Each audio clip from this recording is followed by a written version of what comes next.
You write in your book about Trump's reckless words, and you say that he endangered your family who were with you at the Capitol that day and everyone who was at the Capitol that day. And so my question is, what should be the consequences for those actions? Well, I believe everyone that rioted at the Capitol needs to be held to the strictest account of the law. I said it that day, and it continues to be my position.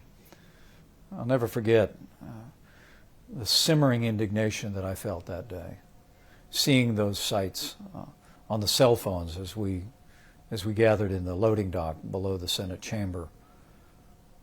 I couldn't help but think, not this, not here, not in America. But with regard to others, with regard to those in the political debate, I think that's up to the American people. I truly do. And look, I'll always be proud of the record of the Trump-Pence administration. For 4.5 years, President Trump was not just my president, he was my friend. And we worked closely together to advance the policies that we'd been elected to serve. And I think it won that historic election in 2016. It won us 10 million more votes. It didn't end well, and that tragic day in January will always be a day of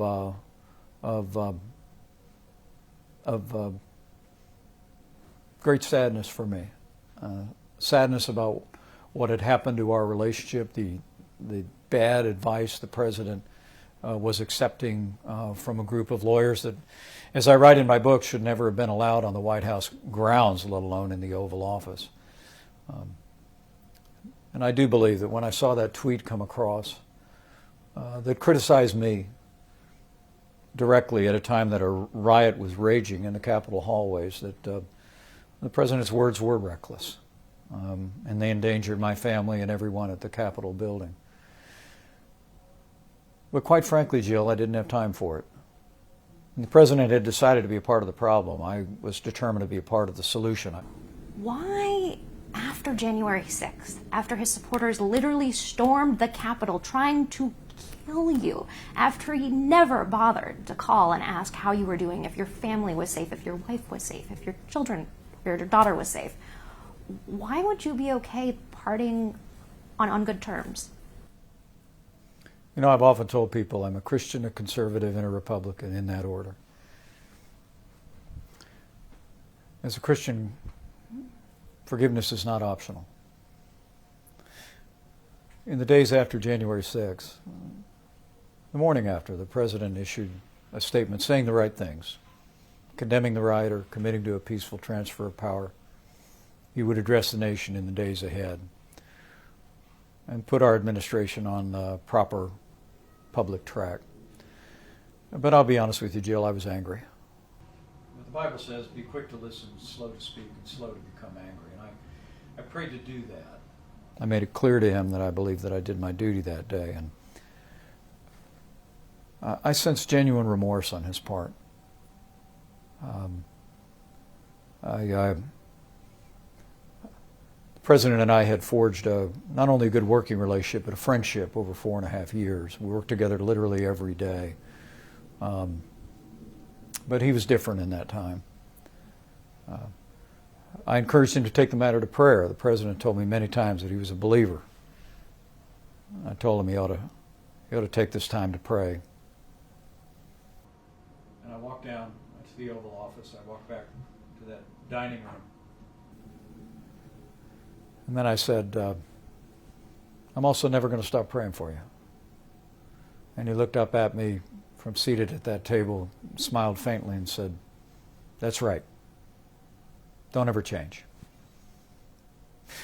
And it was on that foundation of grace that we did part amicably, Jill.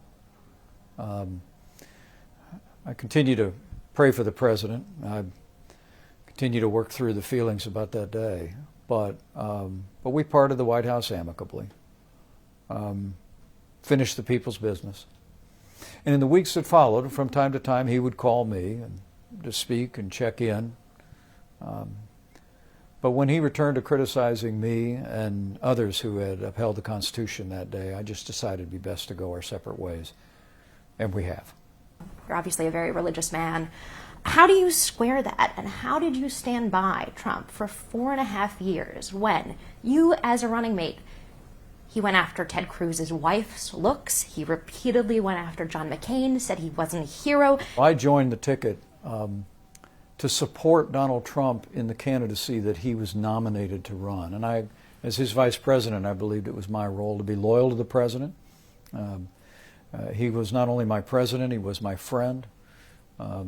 I only had one higher loyalty, and that was to God and to the Constitution. And so every step of the way I squared it was I believed that I had been elected vice president to support the presidency that Donald Trump had been elected to advance. It wasn't exactly the style of presidency that I would have advanced had I been the first name on the ballot. But it was his presidency, and I was there to support him and help him. And until that fateful day in January 2021, I sought to do just that.